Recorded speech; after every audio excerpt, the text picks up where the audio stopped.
नमस्कार, सुप्रभात. मी सेजल पुरवार. सकाळचे 9 वाजलेले आहेत. अर्थातच वेळ झालेली आहे आज काय विशेषची आणि आज काय विशेषमध्ये तुम्हा सर्वांचं स्वागत. आज दिवसभरात काय मोठ्या आणि महत्त्वाच्या घडामोडी घडणार आहे आपल्याला बघायचंय आज काय विशेषमध्ये. पहिली बातमी अभिनेता सैफ अली खान याच्यावरील हल्ल्यासंदर्भातली आहे. सैफवरती हल्ला झालाय आणि हल्ला झाल्याच्या घटनेला तब्बल 2 दिवस उलटून गेलेले आहेत. मात्र 2 दिवस उलटले असून सुद्धा अद्यापही आरोपी मात्र मोकाटच असल्याचं आपल्याला पाहायला मिळतंय. पोलिसांना अजूनही आरोपीचा शोध लावण्यात यश आलेलं नाहीये. नेमका तपास कुठपर्यंत पोहोचलेला आहे, नेमकं काय या प्रकरणामध्ये घडतंय या संदर्भातली माहिती आपल्याला आज काय विशेषच्या माध्यमातून घ्यायची आहे. दुसरी बातमी सुद्धा तितकीच महत्त्वाची आहे, राजकीय विश्वातून आहे. कारण राष्ट्रवादीचं अजित पवार यांच्या गटाचं शिर्डीमध्ये 2 दिवसीय महाअधिवेशन आहे.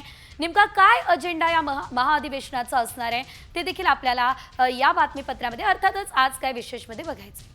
तिसरी बातमी देखील राजकीयच आहे आणि ही बातमी भाजपच्या गोटातून आहे.